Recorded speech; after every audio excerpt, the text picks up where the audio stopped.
Hey y'all, it's Amanda. Welcome back to the channel, and today we're going to talk about what I read in November.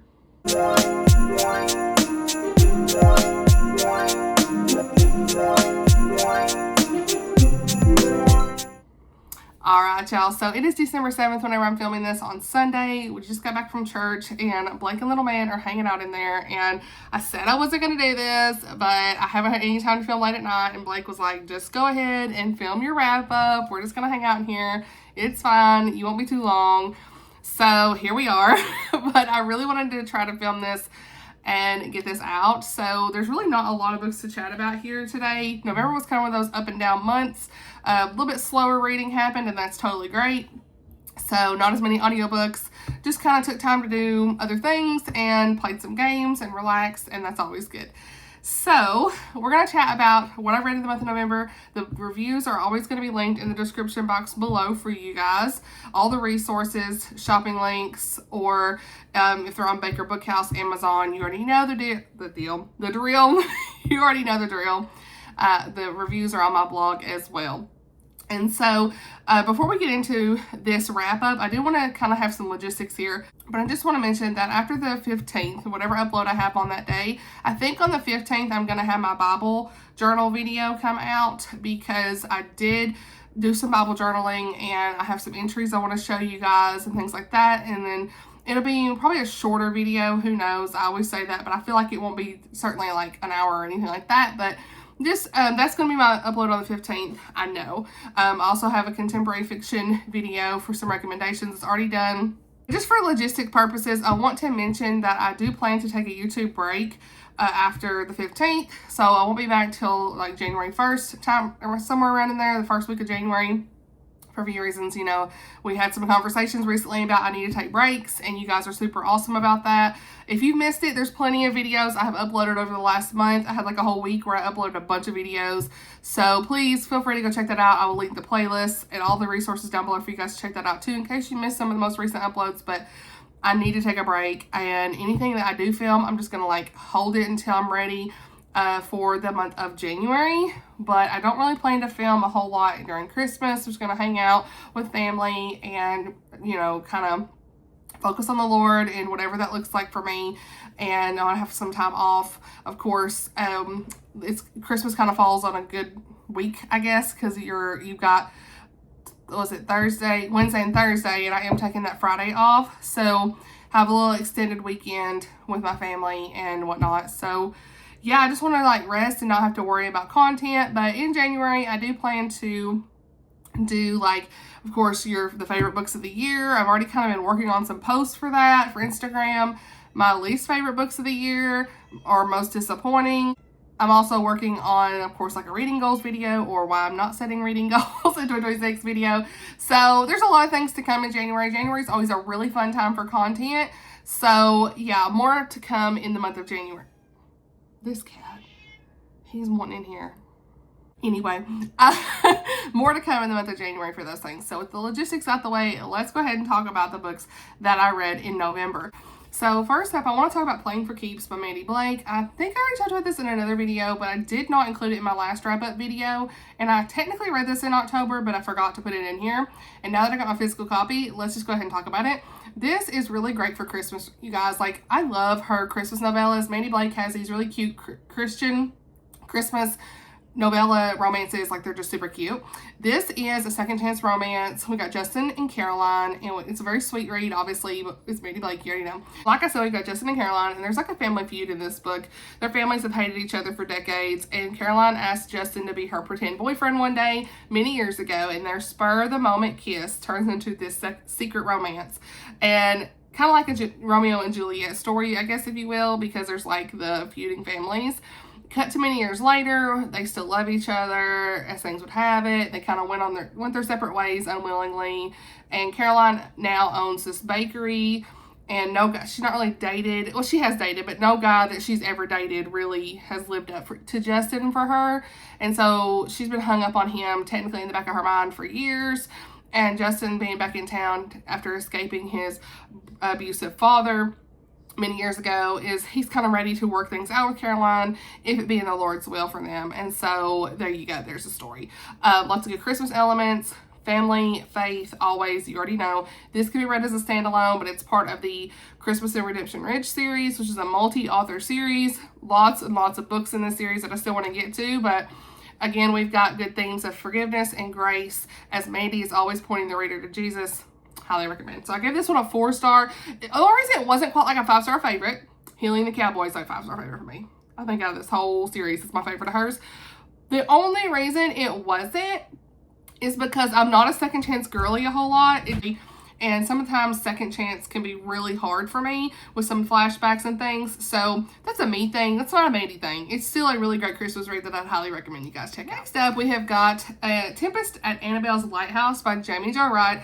This is a perfect fall read, you guys, and really any time of the year, but fall's always like the Jaime Jo creepy gothic timeline to read her books.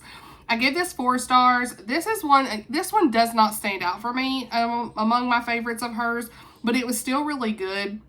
Read this with some friends. I think some of the girls are still reading it and can't wait to hear their thoughts. But this was another good autumnal read by Jaime Jo. If you like Edgar Allan Poe and stuff, like this is kind of inspired by Edgar Allan Poe's poem Annabel Lee. Listen, she ties that poem in the entire time. It's very eerie, very gothic. If you like lighthouses, obviously you're going to like this book.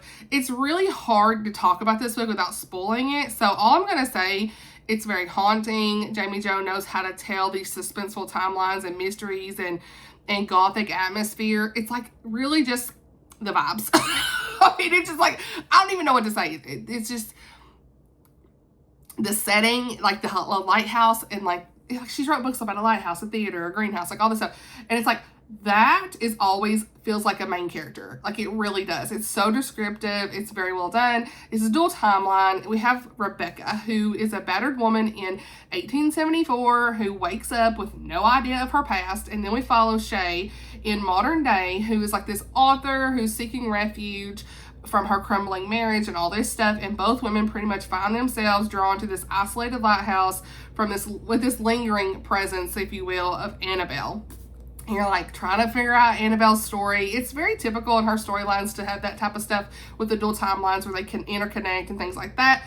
They go to the same building. There's history, all that stuff, right? Secrets, you know how it goes.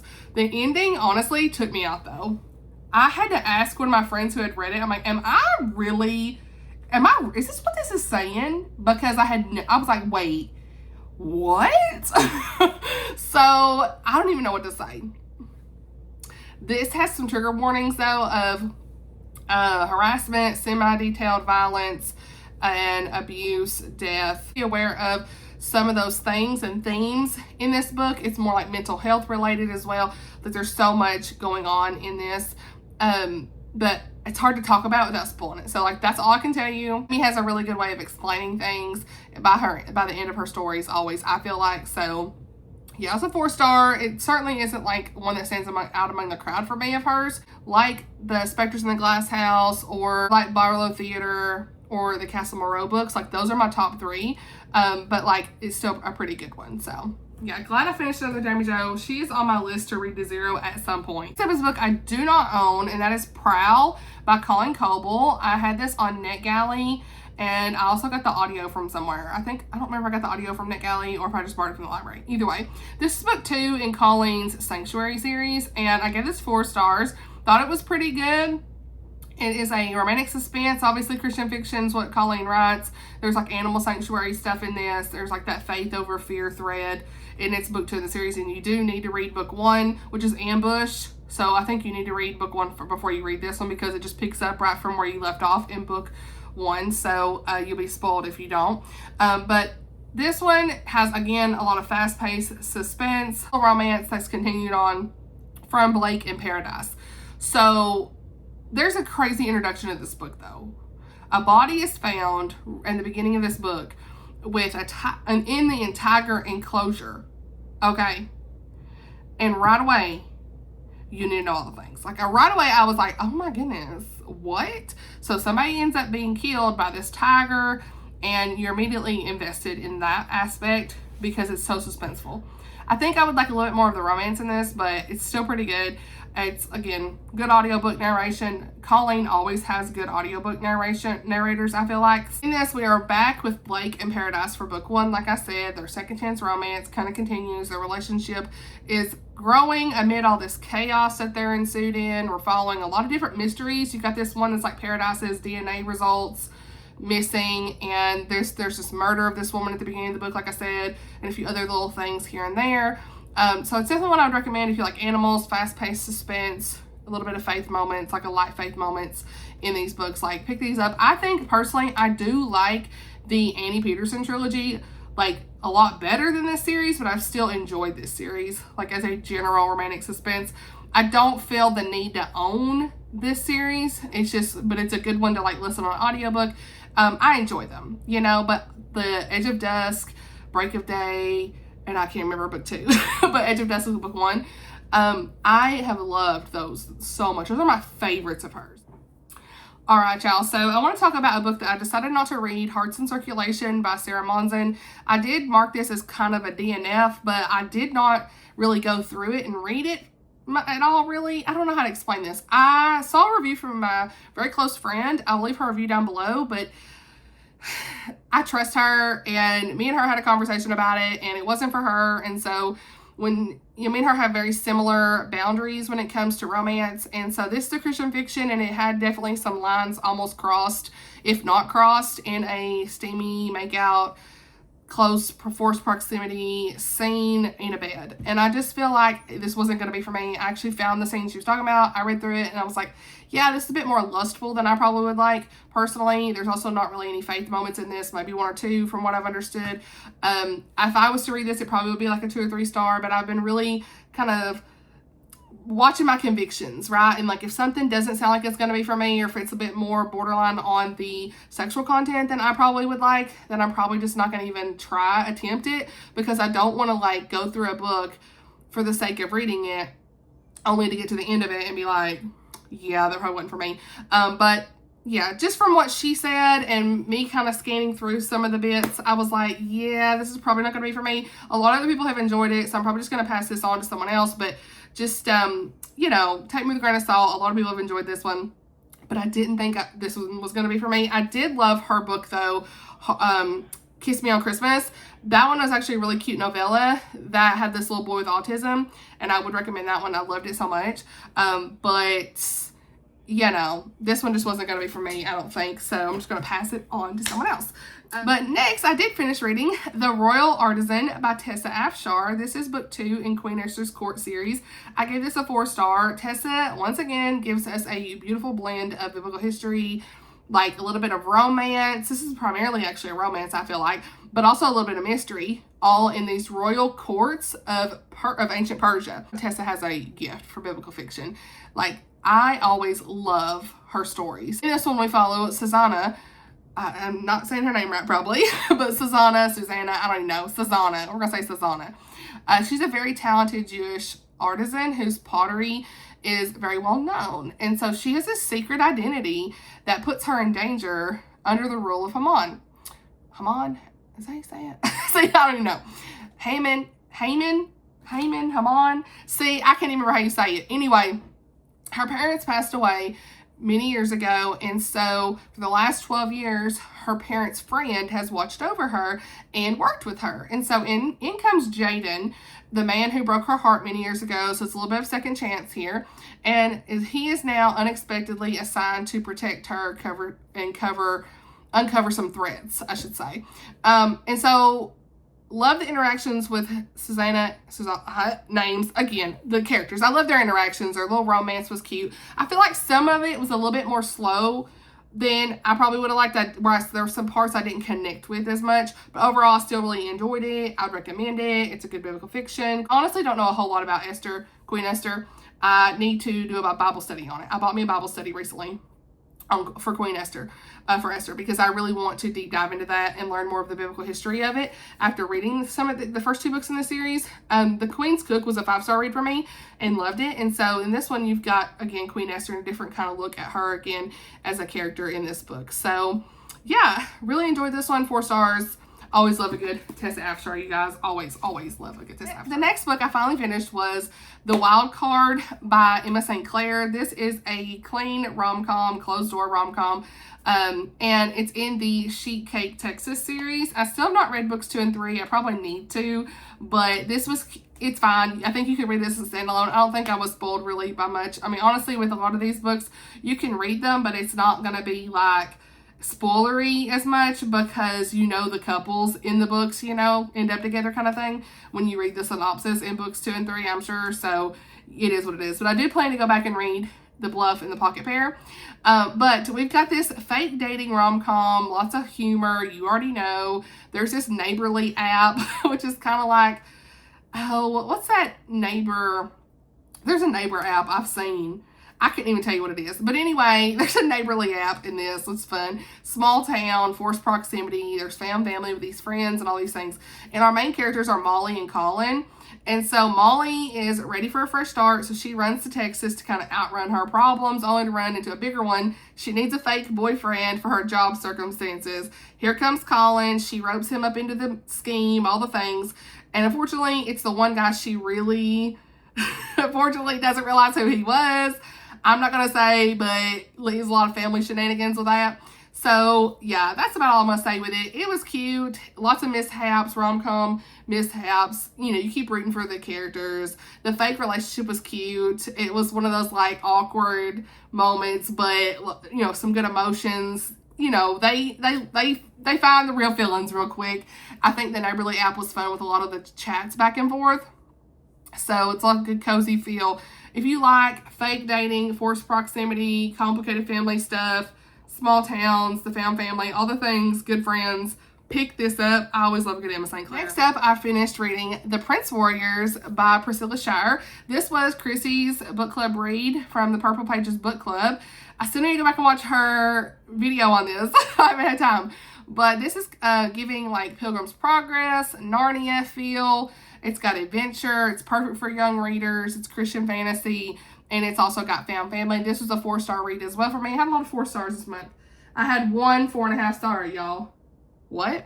It's a weird reading month for me. But this is a very engaging, spiritually rich adventure, you guys. It's going to pull in a lot of young readers and even adults into this very vivid, unseen world with a lot of epic adventures. I really enjoyed it. It follows Xavier and Evan, and there's a lot of high stakes. There's other friends and names and things I'm not even remembering right now, but there's this mysterious creature that introduces them to this town of, I want to say it's a Hortos. Names.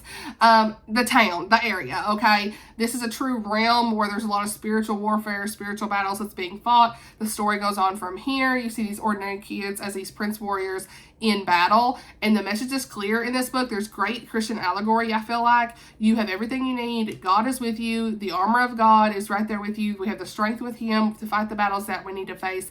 I thought it had some good spiritual parallels. The world building was really good too, and I enjoyed the pacing. And it had a lot of good like identity threads, faith in Christ, and all the things. So I feel like if you like Narnia, Pilgrim's Progress, or stories like that, like this is definitely going to be one to pick up for younger readers. It would be good for like young boys, young teens, really anybody, but especially like young readers. I know a lot of you guys asked me for Christian books that would be good for younger readers, and I think this one definitely fits the bill for that. So yeah, I'm definitely looking forward to reading the next book, but I'm glad I read this one for Chrissy's book club. Look at me reading a book club. Read what? We ain't gonna talk about how I haven't finished Hava by Toscalee. That was the first one she had, but I'll get to it. Yet another 4-star read, my friends, is Patricia Bradley's On the Edge of Trust. This is a Christian romantic suspense. I like this book. It wasn't a favorite of hers for me, but I enjoyed it. I would say it's more suspense than romance, but this is a Logan Point novel. I don't feel like you need to read all the Logan Point books to read this. I certainly have not, but this is one that I read for a review from the publisher, and it's probably not one I'm going to keep on my shelves because I feel like Counterattack, like that whole series that she did recently, I can't remember the name of the series, but like Counterattack was a 5-star read for me, set in Tennessee. There was something about like the romance in those books that I really enjoyed. This one was 4 stars, which is not bad. It just wasn't probably an all-time favorite of mine of hers. But we have this I put fib instead of FBI. I love that. We have this FBI undercover agent. I always get my reviews here because memory is gone. This FBI undercover agent named Scott Sinclair and a crime reporter podcaster named Tori Mitchell. And so Scott and Tori end up working together as her nephew is accused of murder. And Scott was wounded by gunshot, and he's recovering from this injury that's kind of threatening his career. Tori's a very passionate crime podcaster and reporter that continues to seek the truth. And so she is trying to work to free wrongfully imprisoned people and search for the truth at all costs. Her nephew's accused of a murder he didn't commit. She's trying to clear his name. Someone does not like her investigating, though, as it would have it in all of these type of books. You already know how that's going to go. Stakes are going to intensify.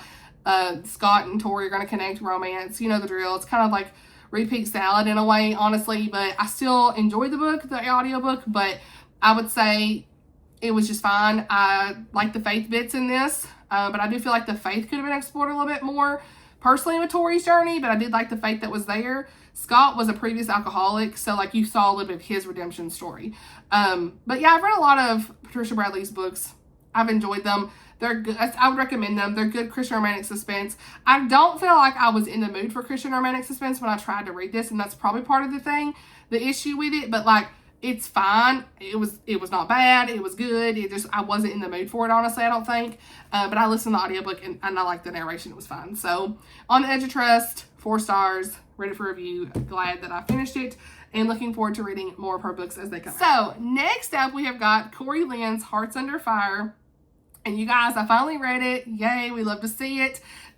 Listen, I finally got to this book, and I'm so glad because this was an honorable mention for a favorite book of 2025. This is probably my favorite book. Actually, is my favorite book of the month because look at the rest of these books. They were 4 stars. They were fine. But this one was almost 5 stars for me. It has a love triangle, but it's done right, my friends. We've got clean historical romance, dual timeline, World War II time, secret journals. Listen, you already know. Grief, purpose, second chance. My girl Cori did the thing. It's definitely one I would recommend, you guys. It's on Kindle Unlimited as well, so please go read it. But 4.5, rounded up to 5 on Goodreads, honorable mention. So here's the quick takes. Like I said, clean historical romance, stories with journal entries, hidden secret journals and the mysteries surrounding them, dual timeline that ties everything together well, World War II historical romance, love triangles done right. Done right, my friends, okay? Because your girl does not always getting on, I should say, with love triangles. And she did it good here. Antique restorations, second chances. We got a grief thread with some hope and realistic character-driven stories. This was so good. And under 300 pages, Cori packed so much in this book, my friends. She really did. So we follow this girl named Laura, who's an antique expert that stumbles upon this old steamer trunk, and she has decided to restore it. The trunk has a secret hidden journal with entries dating back to 1941.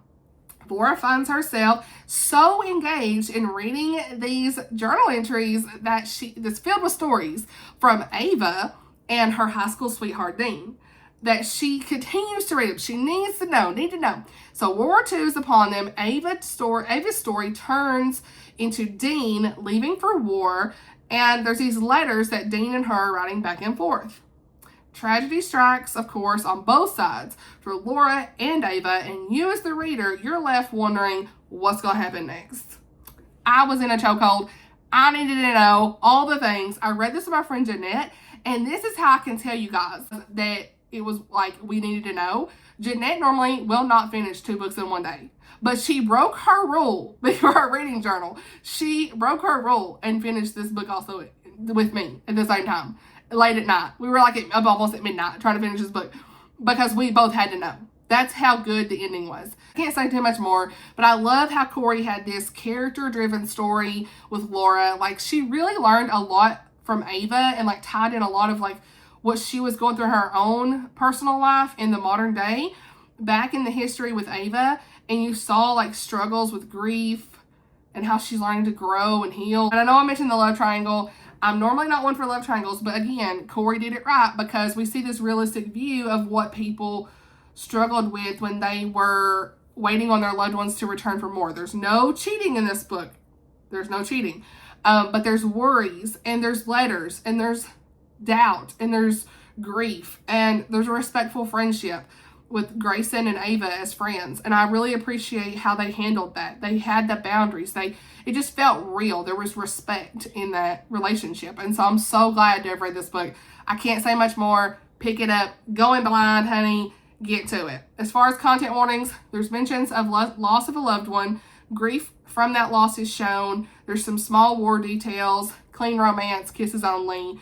Loved it. So highly recommend. I cannot wait for more from Cori. She's actually working on Hearts Everlasting that comes out hopefully in 2026, and I'll be here for it. So, and I actually got to meet Cori, if you guys didn't know, recently in Knoxville, and she's just a doll. She's so funny. She's hilarious. You guys have got to go follow her on Instagram and follow her author journey. She does a lot of funny reels. It's really fun. Well, those are the 8 books that I read in the month of November. Let me know if you've read any of these books. As far as what I'm currently reading, who knows? A lot of good Christmas novellas, okay? Check out my blog to see some recent reviews. I've read 4 books so far since the 1st of December. Finished one of my Advent reads. I need to write my review for it. So some of the books I've still not wrote reviews for. I did read Solo for the Season by Martha Keyes. It was a new favorite Christmas book. Okay, I talked about it in my recent video. Go check it out. Listen, Solo for the Season, Martha Keyes, 5-star Christmas read, okay? Since I won't be able to tell you guys before Christmas, definitely go read that one. There's also another one I read recently called Christmas at Tolliver's Bookshop by L. Christopher. Go check that out. I got a review on it. I will link it. We won't spend time here on it, but really enjoyed it as well. It's literally like 60-something pages on Kindle Unlimited. I'll leave my review for it. It's on the blog. And then I finished my Advent devotional. We'll talk more about these again in the final wrap up in January, but because Christmas is coming up, I had to let you guys know. But I did finish my Advent. I went ahead and just kind of read it throughout the weekend. And I've got another Advent I'm doing every single day, but I kind of went through this one really quick, by Cynthia Rutke. I thought it was Rutke, but I think it's Rutke. I think so. I'll double check. Anyway, there's an audiobook. So I was listening to the audiobook this weekend with it and enjoyed it. Gave it 4 stars. And then I finished Murder on Donwell Abbey by Vanessa Kelly. I gave it 4 stars as well. It was book 2 in the Emma Knightley mystery series, and it'd be a good winter read, I think. So, yeah, those are the 4 books I've read in December. So there you go. Okay, there you go. Actually, no, wait. I did finish A Liar's Winter. I told you about this before, by Cindy Sproles. I've not updated my Goodreads. I finished last night. Listen. It's 5 stars. It's a new favorite. This is why I don't do favorite videos, favorites of the year, until January. Because you never know what you're going to read at the end of the year, honey. And like this, that was definitely a favorite book of 2025 for me. It's Appalachian Story. It's so good. Read it with my girl Lauren. Definitely read that one as well. So, more to come. I haven't wrote a review. Who knows? And then I'm going to start Appalachian Song today by Michelle Shockley with my girl Teresa. She's already like halfway through it, so I can't wait to get to it. So that's kind of what's currently in progress right now. Plus, who knows what else. I'm still reading The Road Unveiled by Tim Bishop. Talked about that in one of my recent videos, and several Christmas novellas to come. So that's pretty much everything I wanted to share with you guys. Again, thank you for your patience while I take a break during the Christmas holiday season. I hope everyone has a blessed Christmas season with their families and friends and with the good Lord. Okay, I pray that you all are doing well. Let me know what you read in the month of November. Let's chat in the comments. If any of these books sound interesting, like, let's just talk in the comments as always. It may be a day or two before I get back to you. I have been a little bit delayed in getting back to my comments, but I answer a few here and there, and then I read them on the day of all the time. I just haven't had a chance to like respond to everybody yet, but thank you for your sweet words. I have seen them. But that's everything I had. Thank you so much for watching, and I'll see you in the next video. Bye, y'all.